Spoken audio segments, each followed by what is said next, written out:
Gabriella, your work is all about making the unconscious conscious, but what is it that you would most like our listeners today to take away from our conversation? The thing I'd most like people to take away is really thinking about the unconscious in teams, which isn't something that we generally think about. But just as it's always affecting us individually, the unconscious is always affecting teams and their dynamics. And if we understood that, we would be far better able to work more deeply or think more deeply about what's going on in a team and therefore help them to work at their best.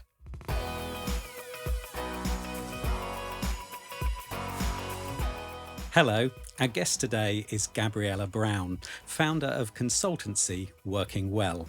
For over 20 years, she's been applying psychoanalysis and systems theory to the workplace. Gabriella has worked with organisations ranging from the British Library and the University of Cambridge to RADA and UNICEFF. Gabriella has set out to share how psychoanalysis can help us all improve the way we work together and the humanity of our workplaces.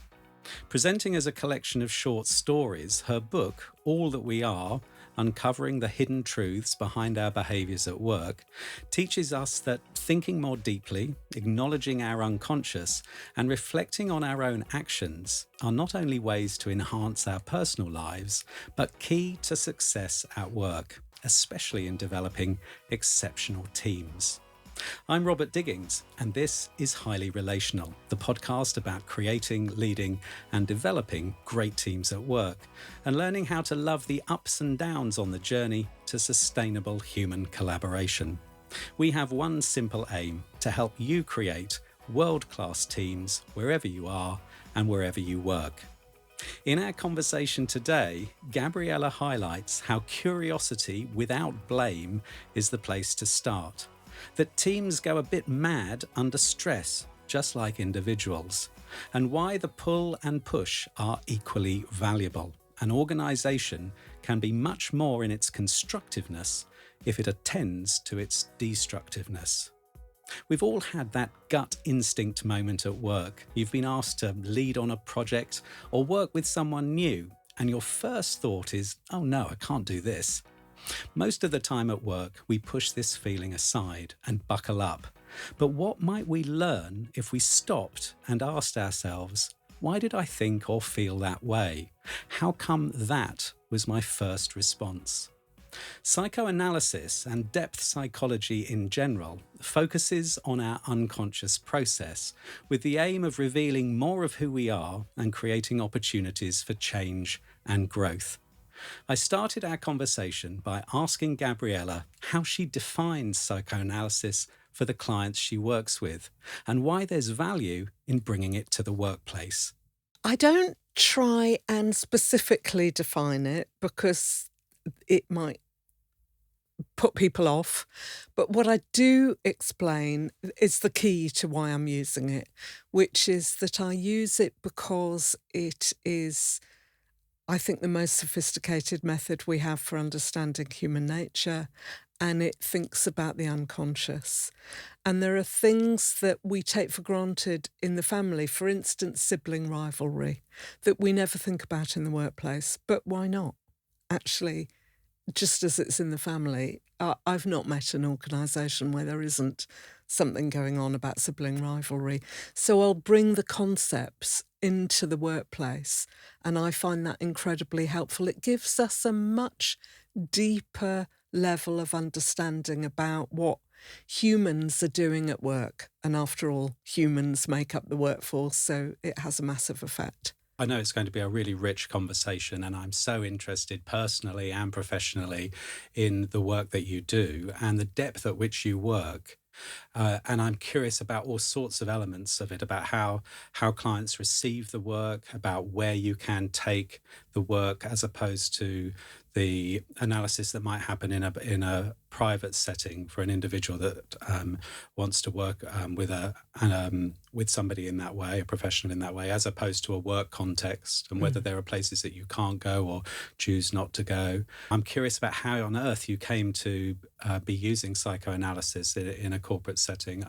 You're the first person that I've met, the first consultant or practitioner that I've met that makes that an explicit part of their work, if not what their work is all about. So I'm really fascinated by it. I get that you don't want to define it for fear of putting people off. Psychoanalysis is one of those words, for me at least, that has a kind of ooh factor to it, like, ooh, what's that, and where might that go, and a kind of link to Freud and maybe to Adler and Jung and possibly Assagioli and the practitioners going back to the early part of the last century.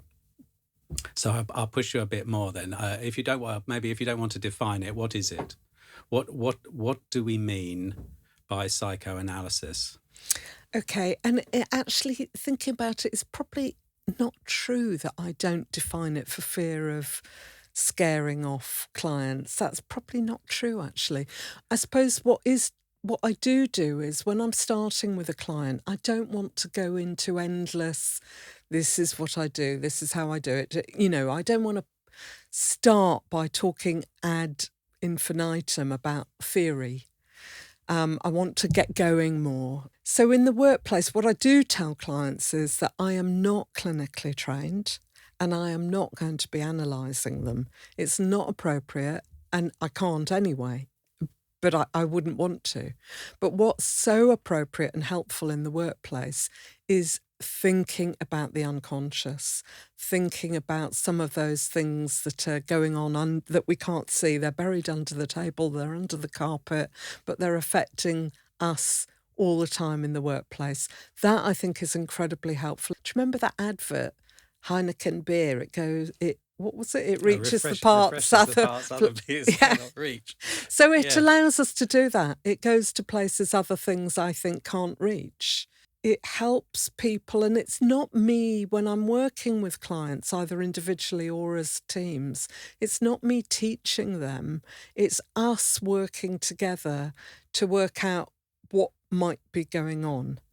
So I suppose what I do that's very psychoanalytic is that I make interpretations about what I think's going on, but I'll also do things that, I'll ask questions. I'll be pretty ordinary. I am ordinary, I think, in my work. But I'm thinking all the time about what else is going on as well as what's being said, what might not be being said. One of the things I'm doing, which is psychoanalytic, is I'm paying attention all the time to what I'm feeling. So in psychoanalysis, which I don't explain to clients, but they'll probably notice me doing something. I don't know if they even notice. But what psychoanalysis does is work with what's called the transference.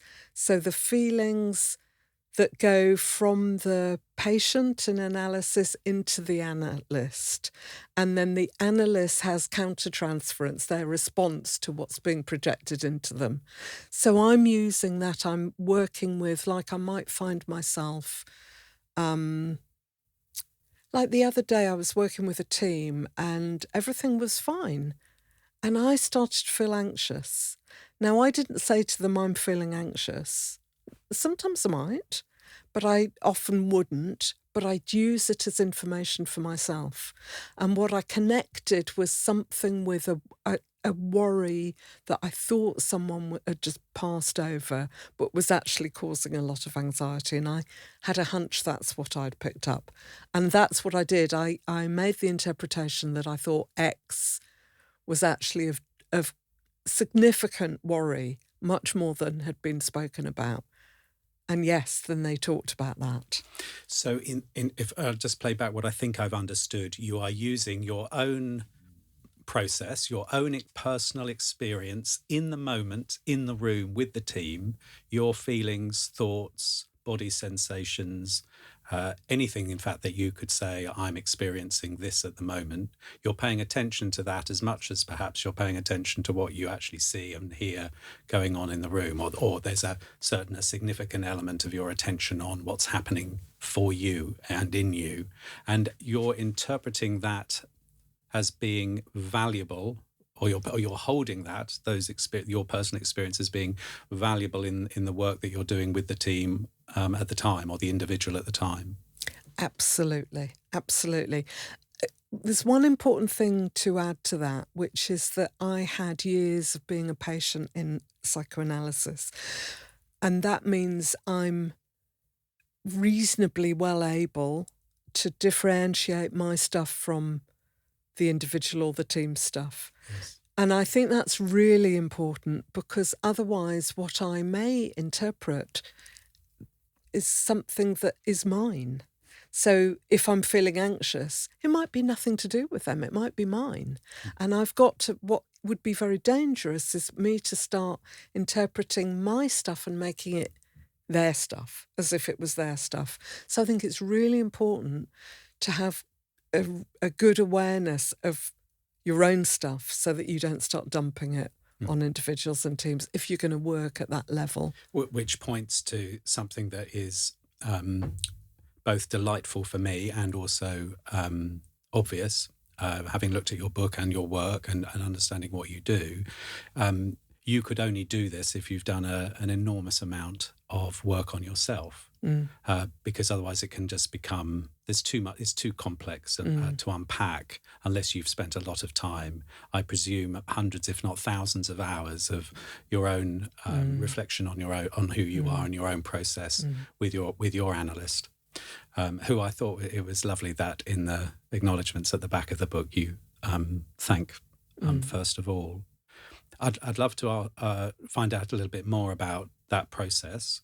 I'll declare my interest because I'm at a point where I am wanting to go into analysis myself. I've had a lot of therapy in my time, as will a lot of our listeners, both the executives and managers who may be listening, as well as the consultants and coaches, of course. Is that not what human relationship is? A dance around what's immediately obvious and what's going on under the surface. So I'm trying to understand what it is that somebody with your expertise brings to the team process that isn't happening in some way anyway.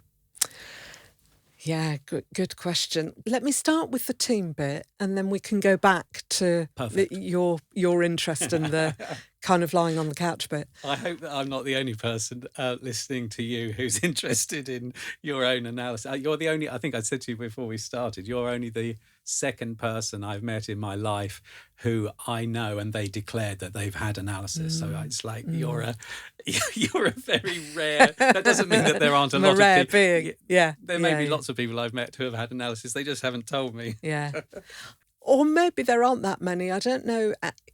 Percentage-wise, what proportion of the population has had analysis? I don't know.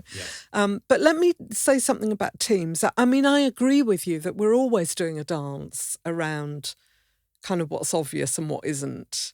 What's conscious and what's unconscious. Yeah, we are. The unconscious is somehow coming up into consciousness. Totally. But we might not recognise it. Yeah. I mean, it comes out in all sorts of ways, like slips of the tongue. It comes out in. Women in organisations, often their periods get synced. Yes. Great example of the unconscious, actually. I often, one of the things I pay attention to is who sits where in a team. And there's often, you might notice something and I'll say it and they'll all look at each other like, so there's all the people wearing red are there and the people wearing orange are there and the people wearing black are there. The men are here, the women are there. We do think, and then they'll look and think, oh, how did that happen? The unconscious said something. But there's a theory about teams that's used in psychoanalytic work that I talk about in the book. And I think that does show something quite significant about the unconscious in teams. And this theory was developed decades ago by the analyst Wilfred Bion. And it's about basic assumptions. And those of us who work like this still use it today. It's totally relevant. It's never stopped being relevant. And what he said was that under stress, teams go a bit mad. I mean, he didn't use those words, but they go a bit mad just as individuals do. And that they go into a basic assumption state of mind. So their basic assumption, which is unconscious, is that they're there to either fight or flee from an enemy, which I think a lot of listeners will recognise, like when there's a great big fight, an us and them. You know, that department's bad, we're good. The union's bad, the management are good. The other organisation's bad, we're good. That's a kind of fight-flight. That was one that he said. So it's as if they're no longer really there to do the work. They're there, their main purpose is to fight or flee from an enemy. They might be very busy, but they're probably off task because they've now got a different task. Another one he came up with is that they're there, their basic assumption is that they're there to depend on a leader. So they give up all their competence and they just blindly follow the leader. And again, people will recognise this, I think, where, you know, a manager who suddenly people are coming to him or her saying almost questions of what time is it? You know, questions that the manager thinks, why are they asking me that? You know, they're in a basic assumption dependency state of mind. And the third one Bion came up with is pairing, what he called pairing, which is a bit harder to get a hold of. But it's basically like where the idea is that when a pair gets together, and it could be, say, the leader with the new chair of the board, or it could be with a new idea that's coming in, then everything will magically be resolved. So the team in that state is always looking at the future. And they're in a very happy state. It's quite excited. It's like the Messiah's going to save us. We don't have to do anything now. We don't have to worry about the present. We don't have to do the work it needs, because that's going to happen in the future and everything will be magically all right. This is all unconscious stuff, but it really affects teams. And it's a part of thinking about teams that isn't commonly understood. I think if we go there, we can. It's not bad that teams go into this place, the same as it's not bad that individuals go into what psychoanalytically Melanie Klein called a paranoid schizoid state of mind, which is a bit nuts. It's not a bad thing, but it's a bad thing if we just stay there forever. So let's just recap on that. They're called basic assumptions. It's Bion's work where it originated. I imagine others have developed it and different takes on it. And there are three, is that correct? Three from Bion. Other people have developed two since, and somebody else developed another one. There's at least three been developed since. And the words you used to describe them were fight, flight, dependency, pairing. Those were Bion's. Excellent. So where I've gone with what you've said, tell me if this is valid or not, is that you said that this was all to do with stress. So I see those three responses as survival responses. Kind of, we're under stress because our survival is at stake somehow, possibly literally if we go back to, go back 50,000 years or something, where the world was, our survival was more immediate perhaps than it is in today's society for some of us at least. And that fighting, engaging and fighting, or running and fleeing, or seeking a solution. I don't know what to do about this survival, but there's someone, a tribal leader, or a shaman, or somebody who will tell us what to do, would be for me the dependency piece. And then the pairing is almost like someone is coming, as you said, the Messiah is coming. Is it? Did he see this as about survival, and if not, what? Not necessarily about survival, although you have a point, absolutely. And he did say for each of those there's also a healthy part of those. So fight, flight, the healthy fight, flight is the army. That's their job. That's what they have to do. So there's a healthy part. Dependency, healthy part, when we go to hospital, if we're a patient, we have to allow ourselves to be dependent.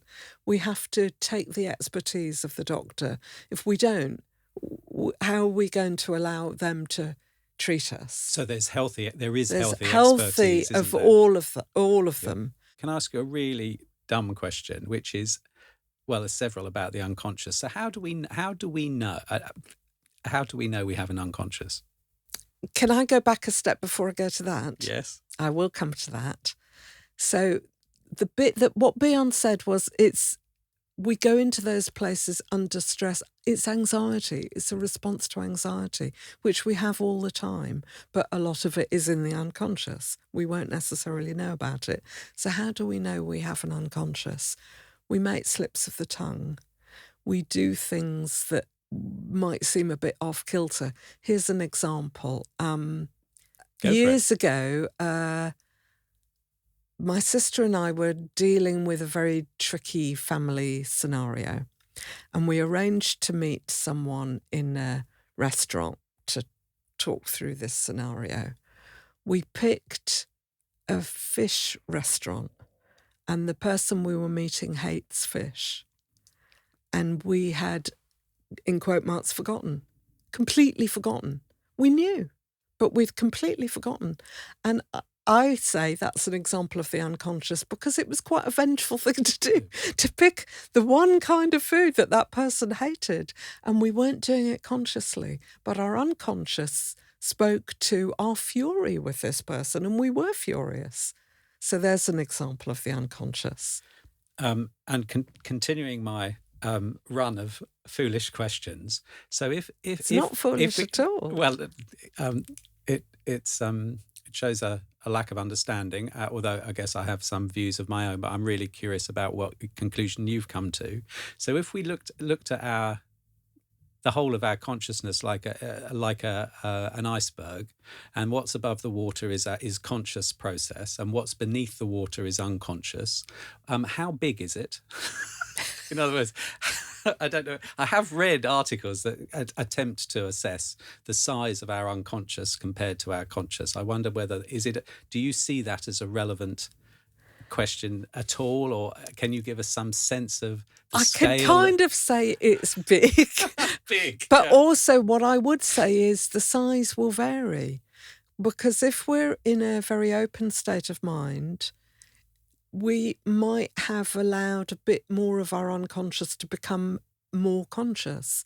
If we're in a very defended state of mind, we ram it down into the unconscious. It's not static. So we repress things that are very difficult for us. They'll be rammed down. They come back in difficult ways to bite us on the bum. But as I say, and if you have analysis, you're making more of your unconscious conscious, but you'll never not have an unconscious. And there'll be times, again, when you're ramping things down, so the size will increase. Does that answer?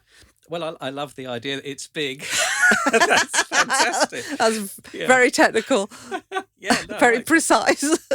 For what it's worth, my sense is it's at least as large as our conscious, if not bigger. Would you? I would think so. Would you go for that? Yeah. Another thing that's kind of like obvious, it would be, well, but you say you're telling us you work with the unconscious, but of course the problem with the unconscious is that it's unconscious. Yeah. On that, what would we say, the boundary perhaps between what's conscious and what isn't, there is a lot of flexibility. And it's possible, so you tell me whether this is correct or not, it is possible to bring, there's stuff that's kind of just under the surface. If we stick with the iceberg metaphor, there is material, thoughts, ideas, grievances, unhappiness, joys, whatever, that are just out of awareness. And the work that you do is about surfacing and making that more explicit and noticeable or conscious. Is that true, or can in fact material come from any level of the unconscious and become useful? I think it can come from any level, and I won't know, and clients won't know. I mean, I remember once, this was in individual coaching, and I suggested something to my client, and she said, "Oh my God, this was the core of my whole analysis. She had had analysis, and so I had gone to something very central to who she was. I didn't know that's where I was going at all. I just talked about something that had come to me from what she was saying, what I was picking up, what I was feeling. And maybe the fact that she'd had analysis made it more available. I don't know. I don't think, I wouldn't say that it's at that just below the surface. I don't think I know No. that. I don't think No, that's so known. it could material. So again, let me play back what I think you're telling us is that you've come to believe, or your understanding is that material that's unconscious, that can be surfaced either because grace moves or it just happens, or through the work that you might be doing with a team, that unconscious material can come from anywhere within the unconscious. Yeah, The idea that it's coming from the surface is maybe yeah, not very helpful. yeah. Yeah. Okay, I like that. And also in a team is complicated, is very complicated in a team, because they'll have, of course, every member of that team has their own unconscious responses, but the team also is doing something collectively. And that's unconscious too, like those basic assumptions. So there's some unconscious processes. Also, teams and organisations generally start to share their defence mechanisms. So they're a collective in that way, but they don't know about it. Very, very good. Some people listening, I make up, might kind of be thinking, so what? Why do yes, we can pay attention to these things. The fact that the people in red are sitting over there and the people in blue, but in a personal inquiry context, I can see that almost everything is up for inquiring into. In my for me at least, in my everyday life, it's like everything is, I can be curious about everything, and there could be value in wondering why I'm sitting on this side of this table and you're sitting on that side. And I always sit here, and I have a sense right from the start that this was the side I was going to sit on. But in a work context, how do you know that there is value in even noticing that people are sitting in a certain place, or that, oh, when you said that, I felt slightly you as the practitioner felt slightly anxious, or so how can you explain to us how you know, because you obviously do, or you wouldn't be still doing what you do. How do you know that there is material value that a business would go, this is valuable? Okay, because you can get to the real issues. Because if you only work at the surface level, and yes, of course, in a way it's absurd to worry, and I don't worry, but to even think about the people dressed in those colours are there and people dressed in those colours are there. It's absurd. But it's not absurd when you think about, oh, so there's something else going on in this team that nobody's conscious about. And it might, the fact that they're grouped like that represents that there's other things that go on that they're not talking about, they're not thinking about, but affecting them. And actually, by the way, in terms of absurdity, it's not absurd about who sits where in an office. And it's often a huge issue, a bone of contention. I remember a coaching client coming to me when he was in coaching with me, and he said, this seems so ridiculous, but I've just been promoted and I'm worrying about where to sit. And I said, it's so not ridiculous. It's a really good thing to be thinking about. So I think also those apparently little things aren't little. They send messages to the team, they have impact. So I think those are worth thinking about. But the bigger issue, take change programs. Everybody's always doing change. Loads of corporates are engaged in change programs. Loads of change programs fall flat on their faces or do a minuscule amount of what was hoped for. Why? Often because they're working at the surface, because they're not taking into account the deeper levels, like the loss involved in change, the grief that might be part of change, the adaptation, the anxiety, the personal stuff it will trigger. You know, we all have been through changes, good and bad, in our lives. What might that be triggering when the workplace is doing it? What if we're worrying that, oh my God, this means I'm now going to be exposed for not being competent enough? All those things are at a deeper level. And if we don't go there, we can come to solutions that actually won't work because they don't take into account any of the depth stuff. That's how I know it works, because they get teams in places where they're working for real, where they're actually tackling what matters. Thank you. Very, very helpful. So in the way that I said, and I absolutely mean it and believe it to be true, that in order to work at depth, the practitioner has to have done depth work. Or kind of the idea would be I can't take a team somewhere that I haven't, or an individual somewhere that I haven't gone myself, or at least entertained the idea that it was possible to go there. And so maybe my own process is one of many limits to what I'm able to offer. Does it also mean that you need, in your practice, to work with teams or organizations that have a particular orientation to depth? Or is it just that, in fact, because it's people and we all have depth, and on some level we all aspire to be in contact with the depth inside ourselves and meet the depth in others, does it mean that, in fact, you could work with any organization? I think in theory we're all people and we all have depth, and in a way we're all yearning to go there is absolutely right. It doesn't mean that everybody is suitable for analysis, and it doesn't mean every team is suitable for my kind of approach or every organisation, because it might just be that they live in concrete thinking and it will dismantle them too much to go, and it's not appropriate. It's not how they operate. So that's absolutely fair enough. That's completely valid. Generally, if people ask me there's a good indication that we are going to find some fit, because otherwise why did they ask me? But not always.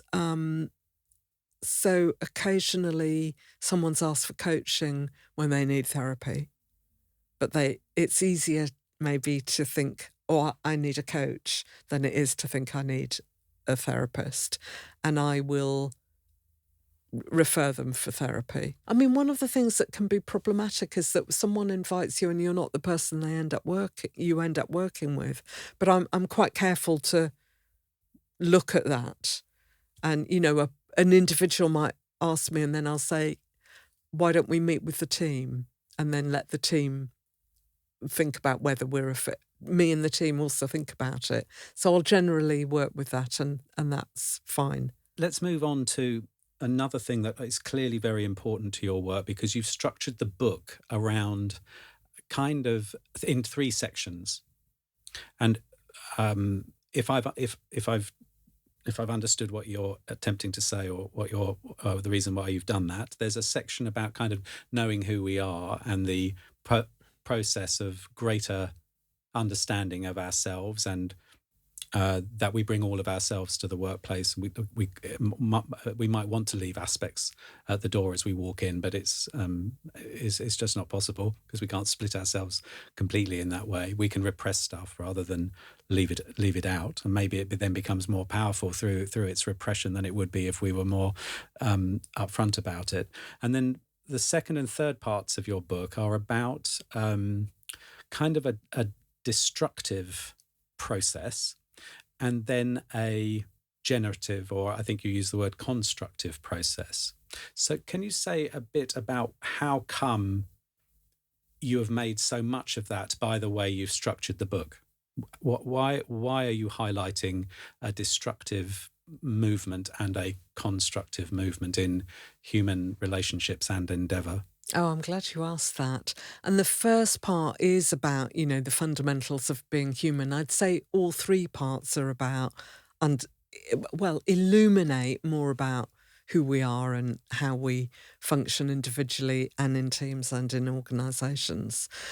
Why I made a big deal of the constructive and destructive parts is that one of the things I think we often don't know about in terms of ourselves and therefore our organisations is that we are not coherent beings. We're built as incoherent beings. We have inherent tensions within us, and we all have a destructive side and a constructive side. Freud talked about the life drive, which is the drive to not just live, but really be engaged in life.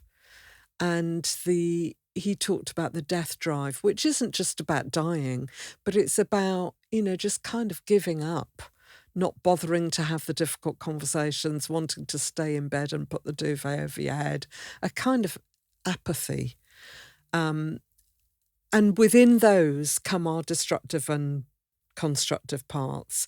And I see them in, it's one of the things you said earlier, we can't do this work if we can't go to those places ourselves. So I think we, as consultants, if we're going to do anything like this, have to be able to really recognise our destructiveness, which can be bloody painful and hard to do, as well as our constructiveness. Developmentally, the destructiveness often comes first. We're more divided first than we gradually get more integrated, which allows more of the other stuff in. And teams might see this in their, I guess, in their self-sabotaging. Individuals, absolutely, individuals and teams. Yeah, absolutely. And it's certainly, I see it a lot in organisations, the kind of pull and push between the constructive and the destructive, the pull and push to really work at our potential and be at our best, and for the organisation to be at its best, something people really want and really desire. And it's a mistake to think we don't have other desires. And other desires at times will manifest themselves, like we want to pull things down. We want to sabotage things. We want to be vicious. Yes, but we want to, absolutely, we want to destroy this or break it up. Yes. Yes. Or we want such to a bad think rap, though. That's. Do you see these two things as equally valuable and wonderful, or I see them as equally valuable and as things we have to work with. We can't pretend that one doesn't exist and only focus on the other. We can mainly, an organisation can be much more in its constructiveness if it attends to its destructiveness. There'll always be destructiveness. And to pretend that's not there means it will be being pulled into that more than if they acknowledge it and address it in the organisation, in the individuals, in the leadership, then they can keep. I think it's a constant effort in an organisation and an individual to keep pulling ourselves to our constructive side. I think it's what politics is about, except politicians don't think that. But, actually, what do we want in a society from the way we're governed? We want to be pulled to our more constructive side. Actually, a lot of the way we've been going is the opposite. To enhance division, to enhance fracture, that's our destructive side. We can all follow it because we're used to that. We know it. But it's not helpful to us. It's not helpful to us individually. It's not helpful to us organisationally. Although going back to your point about change inevitably creating loss, of course, all change means that something has died, something has ended. Yeah. And so even in any change that happens, there is, for me at least, beautifully contained something that's generative and something that's destructive. That it isn't that the way life or perhaps the universe unfolds is a mixture of things ending and other things being new things coming in. It Yes. isn't just a process of newness, Yes. continual Yes. development. Yes. Stars explode and die. Even I think astrophysicists will talk about stars dying as Yeah. if Absolutely. And death isn't destructive. It's that thing of just giving up and being apathetic. That can be destructive. But death isn't destructive. Death is what happens. Or the manner of death can be destructive, of course. Yes. This is such a rich conversation. I'm enjoying it immensely. There are so many different avenues that we could explore. Let's just come back to the idea of teams and how teams can navigate some of the complexities, some of the tensions, the contradictions that you're highlighting with us today around the what's conscious and what isn't, around the assumptions that you've spoken about where teams and individuals tend to go under stress in Beyond's work, and around this tension between generative process and destructive or constructive, and to use your word, constructive and destructive process. So somebody listening to this who is in a team or leads a team, how could they, if they haven't given this kind of thing thought before, how could they start a journey, for want of a better word, or an undertaking with their team that would lean into the body of work and the expertise that you have, without perhaps calling you and saying, "Sure, I've read the book and please come and work with us." Yeah. Which, of course, is another option. But doing can they it for do it themselves themselves to start with? What might that look like? I think people can do a lot for themselves. And I think where it starts in a way is curiosity without blame. So the team leader, first of all, paying attention to their own feelings and being curious about them. How come I was in a great mood and then I had that team meeting and I felt awful? What was that about? So being curious about it rather than putting that aside, bouncing off to the next meeting as if that's irrelevant. Just come out of it, go to the next meeting. It's relevant. It's information. You could use it. That's one thing, but then also being curious in the team. Like, for example, the team's agreed that they're all going to work on A. And they're really excited and they're really buoyant and they're going to do brilliant work on A. And actually, there's quite a bit of stalling around A. And A isn't going as brilliantly as everybody thought it would.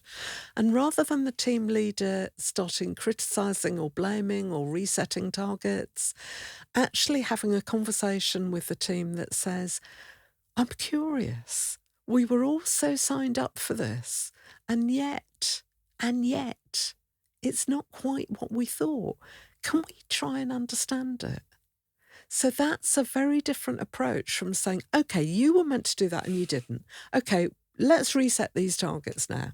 We've got blah, blah, blah. It's a very different approach, just thinking, what else is going on that means that we're stalling? Can we actually try and understand this better between us? And so I see that as a call for a team to have a conversation about its own process. Exactly. Without blame and with curiosity. It's fascinating, isn't it? Because it's just a conversation. You're basically saying have a conversation that's based on curiosity rather than just restating what had been agreed before and telling people to get on with it. Yeah. It's like, oh, this is interesting. Yeah. I wonder why. I wonder how come this isn't where we aren't where we thought we'd be. Yeah. Who actually perhaps agreed but didn't really, or who, to use your word, who's been seduced by something else. Or maybe those are later questions after seeing what Yeah. comes out from the team. And also the other bit in this is letting our minds just freely go where they go. So actually people might come up with things that don't seem very obvious or relevant, but that's fine. Just see. You might not understand for a while. I'll sit working with a team and at times I'll think, what is going on? I have no idea what's going on.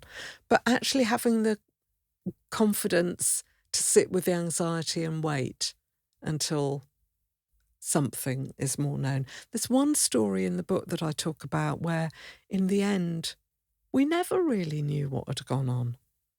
They were in a much better place when we finished. We never really understood exactly what had gone on, and that had to be accepted.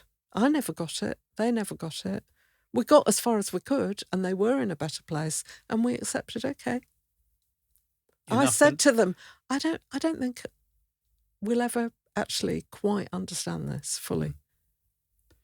And lastly, is there a I kind of hate to say top tip, because the richness of our conversation and the depth and the kind of like holding and just being curious, I don't know whether it lends itself to top tips. But if you were to encourage an individual who's listening to this as something that they could do for themselves that would be useful around understanding themselves more or moving in the direction that you've just spoken, both for their personal lives and their work lives, what might that be? I think it would be paying attention with curiosity. So paying attention to, the fact that you left home late and you were almost bound to then be late for the meeting. Not just taking that as a given, but actually thinking, what was I up to? Was I a bit ambivalent about going to that meeting then, or meeting that friend? Was there anything else going on? That kind of paying attention, and in an organisation, paying attention to the mood, the feelings, the music behind the words, what isn't being said, paying attention and being interested in it. Gabriella, it's been a joy to talk to you today. I so much appreciate you coming and sharing the things that you've learned and the beliefs that you've come to through the enormous amount of work that you've done in this space. It's a fascinating topic, and I hope we can get to speak again at some point. Thank you, Robert. I've really enjoyed our conversation as well. Thank you.